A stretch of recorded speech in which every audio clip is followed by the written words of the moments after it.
मैं हनुवंत सिंह जितावत, सह आचार्य बाबा भगवान दास राजकीय महाविद्यालय चिमनपुरा। आज मैं कृषि में द्वितीय वर्ष में चलने वाले विषय सांख्यिकी 211 और जिसका नाम है सांख्यिकी विधियों से परिचय, उसके बारे में आज मैं जिस टॉपिक के बारे में बात करूंगा वह है समांतर माध्य। जैसा कि मैंने आपको पिछली क्लास में केंद्रीय प्रवृत्ति क्या है, केंद्रीय प्रवृत्ति के माप कौन कौन से हैं, अच्छे माप के लिए क्या क्या गुण होने चाहिए, इसके बारे में मैंने बात की और यह भी बताया कि समांतर माध्य किसको कहते हैं।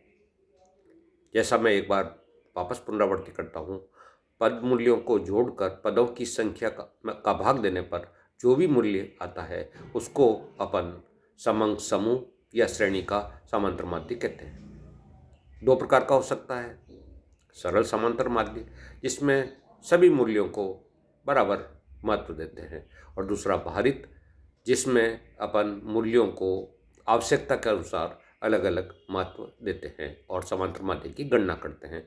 वह समांतर माध्य आपका भारित समांतर माध्य कहलाएगा। समांतर माध्य जैसा कि अपन सबसे ज़्यादा लोकप्रिय और सबसे ज़्यादा उपयोग में आने वाला केंद्रीय प्रवृत्ति का माप है। इसकी विशेषताओं के बारे में आज अपन बात करते हैं, क्यों यह लोकप्रिय है और क्या क्या इसकी मुख्य विशेषता है। देखिए, सबसे पहले अपन बता सकते हैं विशेषता में, समांतर माध्य गणना में सरल है और समझने में आसान है। दूसरी विशेषता इसकी अपन बता सकते हैं, इसकी गणना में सभी मूल्यों की आवश्यकता पड़ती है।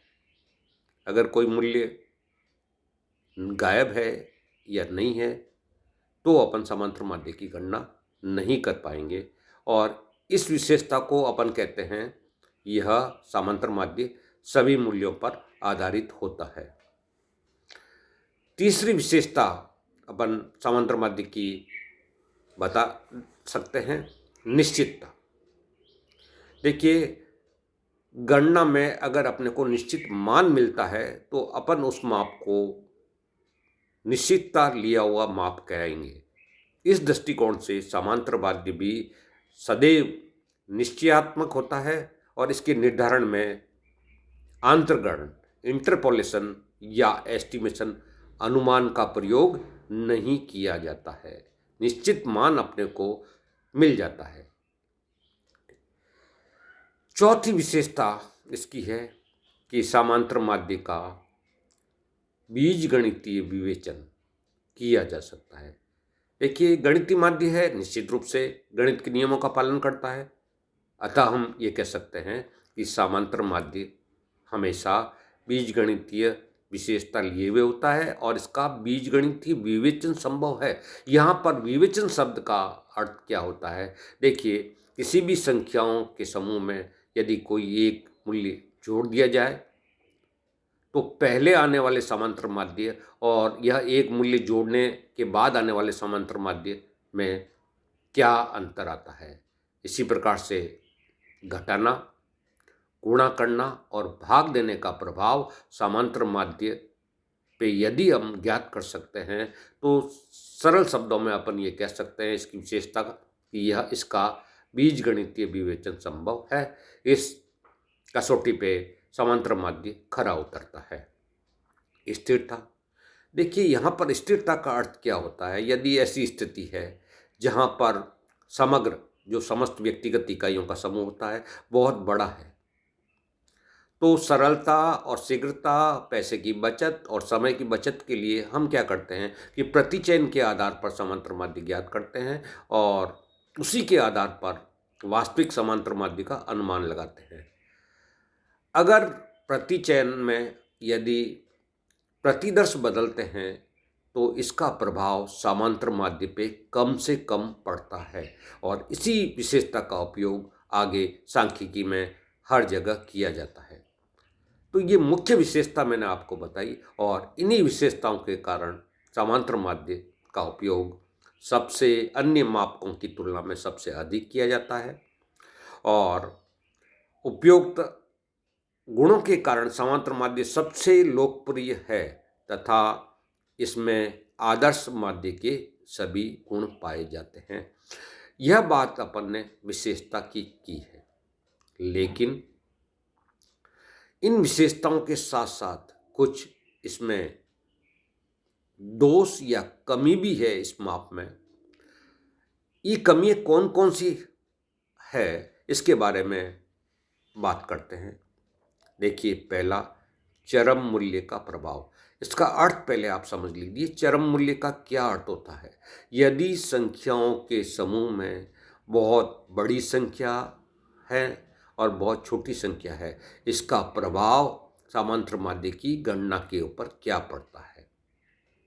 निश्चित रूप से कमी के रूप में यह दिखा सकते हैं कि यदि समांतर माध्य में कोई बड़ी संख्या है तो उसका प्रभाव गणना पे पड़ता है, चरम मूल्यों का प्रभाव समांतर माध्य पे पड़ता है।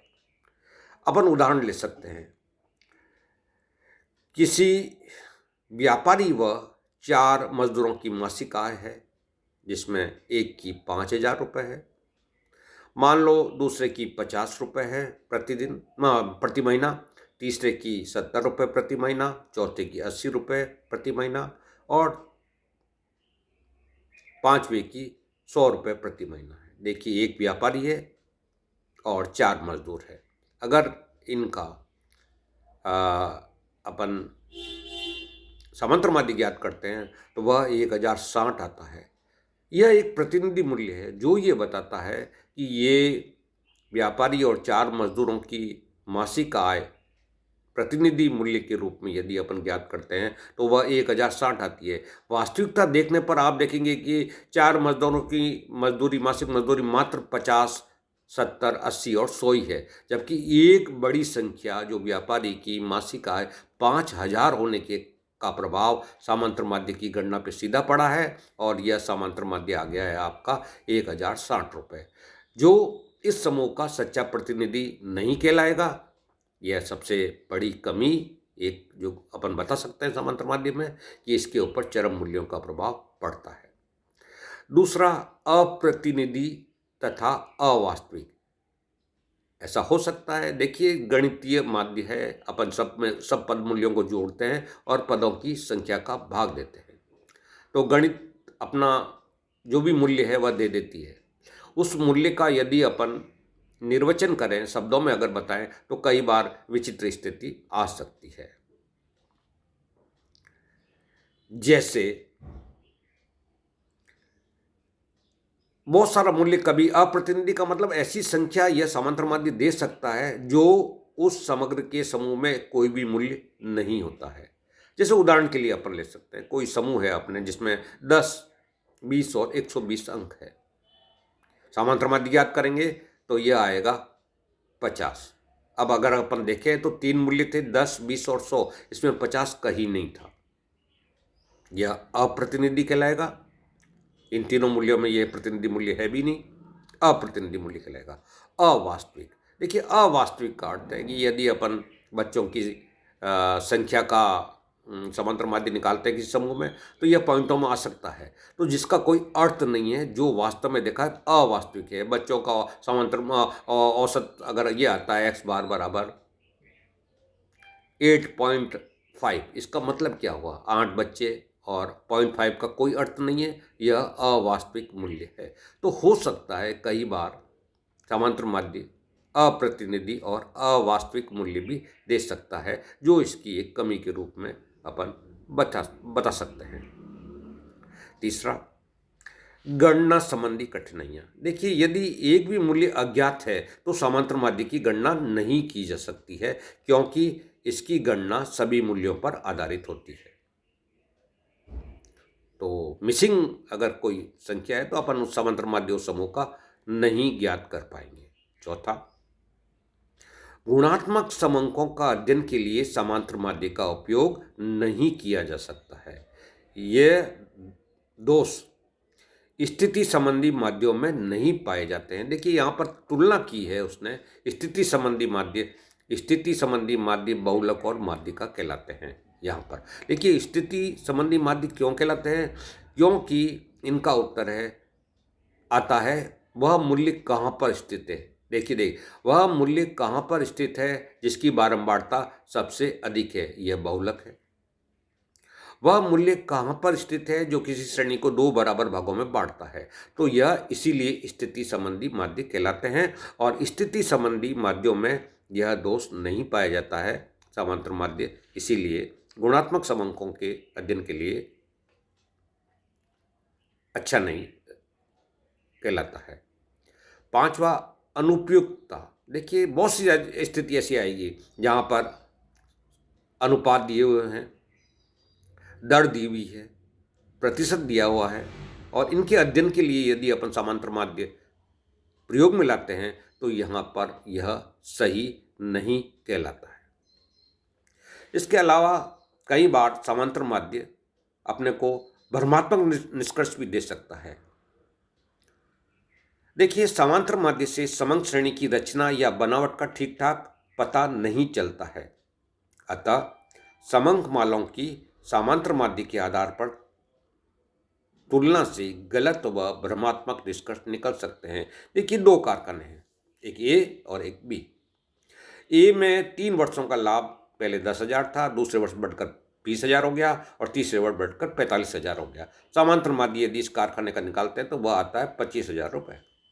ठीक उसी प्रकार से एक कारखाना है बी, जिसका 3 वर्षों का लाभ पहले 50,000 रुपये है, फिर 20,000 रुपये है, फिर 5,000 रुपये है। इसका समांतर माध्य भी 25,000 आता है। देखिए तुलना अगर अपन की है दोनों की, ए और बी कारखाने की, तो समांतर माध्य के अनुसार तो दोनों में कोई अंतर नहीं है, जबकि वास्तविक स्थिति यदि देखें तो ए कारखाना प्रगति की तरफ है जबकि बी ढलान की तरफ है। अतः जो निष्कर्ष अपन समांतर माध्य के हिसाब से निकालते हैं कि दोनों समान हैं, ऐसा नहीं है। तो कई बार भ्रमात्मक निष्कर्ष भी समांतर माध्य से अपने को प्राप्त हो सकता है। अब देखिए एक और अनुपयुक्तता में, जैसा मैंने पहले भी बताया आपको कि अनुपात, प्रतिशत आदि का अध्ययन करने के लिए यह माध्य अनुपयुक्त है। तो ये मैंने आपको समांतर माध्य के दोष के बारे में बात की। देखिए अनेक दोष है, अपन मानते हैं, जैसा बताया है, अनेक दोष होते हुए भी समांतर माध्य को आदर्श माध्य माना जाता है। यहाँ पर ये ध्यान रखने की बात है, यदि आपको प्रश्न में यह दिया जाए कि केंद्रीय प्रवृत्ति के मापों में कौन सा सबसे अच्छा है, तो निश्चित रूप से अपने को बताना चाहिए समांतर माध्य, क्योंकि इसको आदर्श माध्य माना गया है और व्यवहारिक क्षेत्र में इसका बहुत उपयोग किया जाता है। यह विशेष रूप से उन श्रेणियों के लिए उपयोगी होता है जहां सभी पद मूल्यों को समान महत्व देना है। देखिए ये चीज़ बहुत इम्पोर्टेंट है। समांतर माध्य सबसे ज़्यादा उपयोगी कहाँ पर आएगा? जहां पर सभी पद मूल्यों को समान महत्व देना होता है। सामाजिक व आर्थिक समस्याओं के विवेचन के लिए यह माध्य बहुत उपयोगी है। देखिए औसत मूल्य, औसत लागत, औसत आय, औसत उत्पादन आदि ज्ञात करने के लिए समांतर माध्य का उपयोग किया जाता है। एक और हट के अपन बात करें जिसको चार्लियर की परिशुद्धता परीक्षण। देखिए चार्लियर की परिशुद्धता परीक्षण क्या होता है, इसकी बात को आपको ध्यान से जानना चाहिए। देखिए आवृत्ति बंटन में लघु रीति या पद विचलन रीति द्वारा समांतर माध्य ज्ञात करते समय गणन क्रिया की शुद्धता की जांच करने के लिए चार्लियर जांच का प्रयोग किया जाता है। देखिए आपको ये पूछा जाएगा परीक्षा में कि चार्लियर की परिशुद्धता परीक्षा क्या है, इसका आपको इस रूप में बताना है। आवृत्ति बंटन में लघु रीति या पद विचलन रीति का द्वारा समांतर माध्य ज्ञात करते समय गणन क्रिया की शुद्धता की जांच करने के लिए चार्लियर जांच का प्रयोग किया जाता है। इसके लिए जो प्रक्रिया अपनाई जाएगी वह अपन प्रैक्टिकल के अंदर बात करेंगे। धन्यवाद।